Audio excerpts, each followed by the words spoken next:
Hi, I'm Mickey Zeppelin. I've been an activist and developer in Rhino and Globeville for many years and have a particular concern about the future of the park. I'm here with my colleagues, all who have similar concerns about the future of the park and how to make sure that we preserve it and its function and its history, which is critical to the city and to Globeville. The park was established by Joe Shoemaker after the 1965 flood, and it was a series of parks connecting all of the river. This was a key piece. He actually came down this river with his colleagues, and this is called Globeville Landing because that's where their raft stopped, and they basically looked at the park and developed this park and its environment. The park really is a critical part of Globeville, and it's not only its history but a place. I think it's a special park with all of the contours, and it was designed so that it would be not a level flat park. The proposed new park really creates a pretty flat level with just a steep drop, and it will reduce the amount of usable park by more than 25%. And the fact is that the park in its new form really becomes primarily a drainage area for the Platte, for I-70 and the Montclair Basin.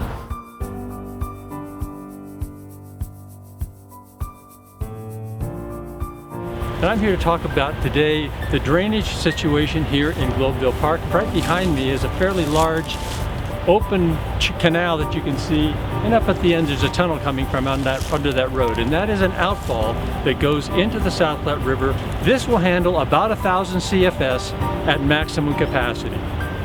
What's planned here for the Globeville Park is to add an additional 3 conduit outfalls like this one, each of them the same size, each with 1,000 CFS capability. So for that would be a total of 4,000 CFS after the project is built. An additional 1,000 CFS flow into the river when it's at pretty much full stage will raise the river by 1 foot. In June of 2015, there was a flood that almost overtopped the embankment. It lacked 2 feet from overtopping.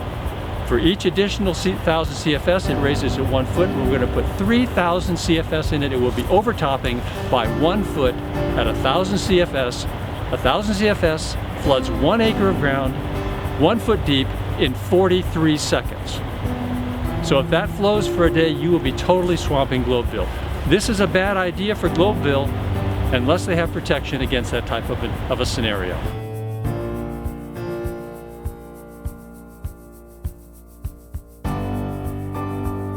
My name is Christine O'Connor.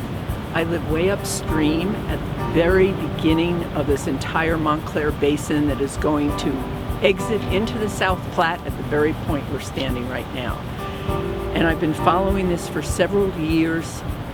When in 2013 and 2014, the CDOT and Denver and RTD planners decided that they were going to make a decision on stopping the flooding for CDOT by bringing 4,000 CFS to this point. What is important for people to know is that nothing they're doing here at this point will stop flooding way down in Mayfair Park, Park Hill, over on the other side of the river in Globeville.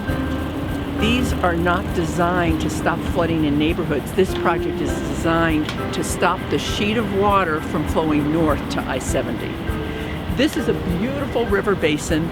If anything, the city should be considering increasing protection, the floodplain on both sides. It should be increasing the land that's in the riparian basin for protecting us from floods in the future. What this plan is doing is cutting short the natural flow of water to the northwest all the way along the Platte up towards the Riverside Cemetery and bringing it all to the point right in front of me. I am concerned about this park area mostly because of how it was a piece of the I-70 expansion that was parsed out to the city. That should not have been allowed. It should have had to undergo the same scrutiny that the whole project had to go through. However, now that it's separate, the city is being made to believe that it's part of this whole flood mitigation plan for the city, when it's actually an effort to protect this ditch that is an injustice to all three neighborhoods impacted, as well as to the generations of Coloradans and Denverites to come. When I-70 was put in these neighborhoods, it was an injustice to low-income minority communities, and tripling it exacerbates that.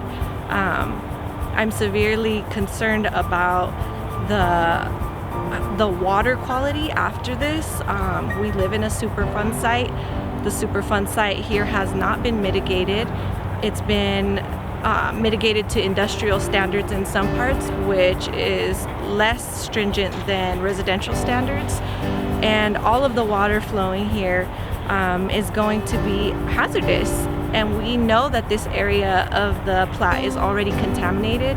And in the context of what's happening nationally, the fight for clean air, the fight for clean water, this is a travesty, and Denverites and Coloradans need to wake up and understand the connection to I-70. They need to understand the connection to our brothers and sisters across the country who are fighting for clean air and water, and stand up against projects that will harm generations to come.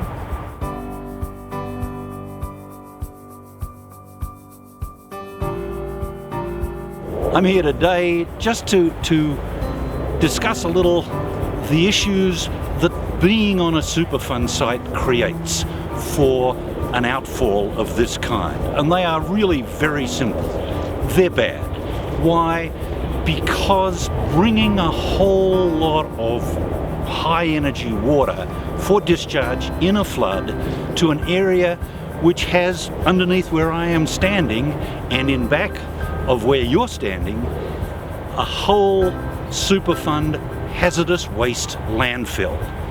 If anything happens to this outfall, then that will erode into the river the entire hazardous waste landfill that we have worked so hard and spent so much money stabilizing and keeping out of the environment. This is clearly the worst place in the whole of the lower Platte Valley to bring water in flood to an outfall so that it can erode. There, on both sides of me, there are miles of countryside where we could do this safely. It still might fail, but the consequences of that failure would be much less than the consequences of this failure. If this fails, it will take the material, the hazardous material, into the river. It will go downstream, probably all the way to Nebraska, and then will have to be cleaned up at vast expense.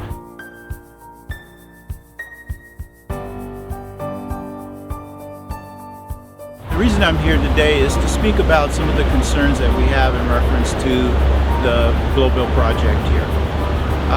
Having a business located downstream and nearest to the banks of the Platte River, there's a number of concerns about the effect that it will have adding this amount of flow into the Platte River.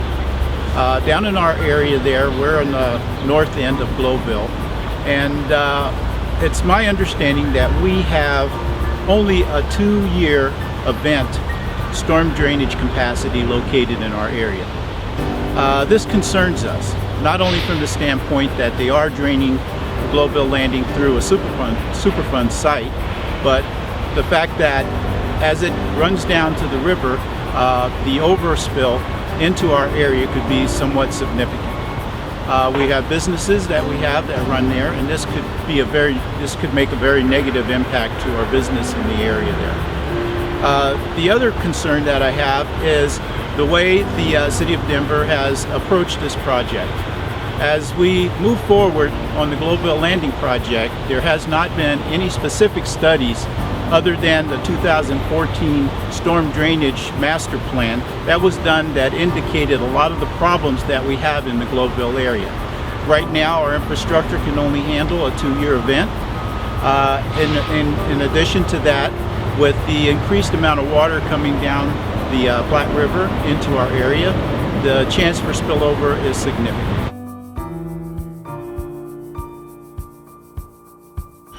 The concern of this is with the studies not being completed and the projects moving forward is that there's no cohesion between the different departments that will allow everyone to have a clear understanding of the overall effect of this project.